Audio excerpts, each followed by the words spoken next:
Aston Villa have got their man in Nicolas Jackson, a player that really divides opinion in the online football community, but I really like him. Now, there's so many different things to talk about when it comes to Nicolas Jackson, and I'll hopefully do that throughout this video. If you guys enjoy it, please leave a like. That would be greatly appreciated. But the first thing I want to talk about when it comes to Nicolas Jackson is he's a player that makes his team better. Now, anyone that watched his time at Chelsea would know he was almost like the glue at times within Chelsea's attacking lineup. In terms of every single time the ball used to get fizzed into him, he used to do a very good job at overall linking up play, connecting the dots, bringing others into play, especially the midfield. You guys can see an example on the screen here. The ball gets fizzed into him. He holds it up and he just lays it off. His one-touch layoffs to his teammates was such an impressive trait, and I think this is really going to benefit Aston Villa. But let's be honest, Nicolas Jackson's main role at Aston Villa is going to be to replace the void left by Ollie Watkins, and I think he's going to do a very good job at that. You guys can see these numbers on the screen here. This looks at Nicolas Jackson's 24-25 season, so his last full season for Chelsea, versus Ollie Watkins' last season for Aston Villa.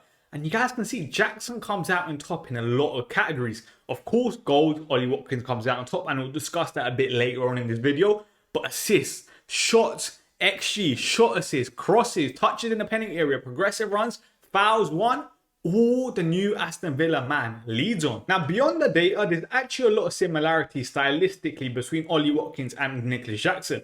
Ollie Watkins at Aston Villa was a very willing channel runner, and it caused a lot of teams problems, especially because he could stretch back lines. Nicolas Jackson can do exactly the same thing. You guys can see this graphic on the screen here. This is where Nicolas Jackson initiates and completes threatening actions. And you guys can see there's a lot of, let's say, involvement in those channel areas. These are positions and zones where Nicolas Jackson likes to operate in, and there are some similarities to Ollie Watkins in that area. But I believe Nicolas Jackson's a lot more comfortable than Ollie Watkins in those central zones in the football pitch, especially when it comes to dropping a bit deeper. Nicolas Jackson thrives in those sort of situations. I want you guys to see this example on the screen here. The ball comes into Nicolas Jackson, and this is against Newcastle, so a very good, let's say, Premier League opposition. He turns the Newcastle defender, and then he drives with the ball, and look where he releases the ball. He gets his team up 30 to 40 yards before obviously making the pass. This is what Nicolas Jackson's really good at. Getting the ball, turning, facing people, driving at them. This is not something that we normally, let's say, associate with Ollie Watkins' game, especially in those central areas. But you guys know me. Any single point I make, I'm going to back up with the data, and the data does suggest he's also a very good ball carrier. You guys can see this graphic on the screen here, which is from his last season at Chelsea, full season, the 24-25 season. Look how strong his carry numbers are. He's in the top percentiles when it comes to those sort of things. But more importantly, look at shot-ending carries. Over one shot-ending carry per 90, which is extremely good in terms of he will get the ball, he will drive, but then he can also create separation to get the shot off. Now, let's talk about the elephant in the room. Nicolas Jackson's not a good finisher according to a lot of people, and it's kind of supported by the data. His 2 seasons at Chelsea, he underperformed his expected goals in both seasons, and the first season was really bad. He obviously scored a lot of goals in 14, but he also missed more than 24 big chances. However, one thing I did find quite interesting was his last season at Bayern Munich, he actually overperformed his XG for the first time in the last 3 years in the league. He might be improving. But you guys know me, I'm always going to try to go the extra mile for you to find out as much information as I can about a player.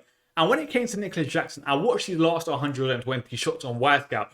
I tried seeing, is there a constant, let's say, finish that he likes? I watched every single goal that he scored for Bayern Munich, every single goal that he scored for Senegal, every single goal for Chelsea. And guys, he's just unpredictable. When I was looking at his variety of finishes, you see a bit of everything. You see, let's say, instinctive finishes where he doesn't have much time to think. But then I'm also seeing goals where he actually has time to think, to pick out where he's going to slot the ball, and he still scores in those situations. I think this is probably more psychological more than anything from what I'm seeing, because he's actually not a bad ball striker either. He gets good connection on his shots. I can't explain it. But let's be honest, guys. Managers probably can't explain it either, which is why he still has those same issues in front of goal. All in all, though, I think this is a top signing. Like I said, Aston Villa are losing a quarter of the side, but they're bringing in players that have obviously played in the Premier League and still have a very good, let's say, physical floor, which will help them in this, let's say, transitional period. I know they lost 4-0 to Brighton. I still have faith that Unai Emery will get Aston Villa in and around those European places. And I think someone like Nicolas Jackson helps Aston Villa out massively. I'll be honest, guys, there's probably a debate that he's better than Ollie Watkins. In fact, I think he is. Let me know down below what you think on this signing, because I know he's a very, let's say, hot on cold player in terms of how people view him. I like it. Let me know down below what you think. Make sure you guys like the video and subscribe to the channel.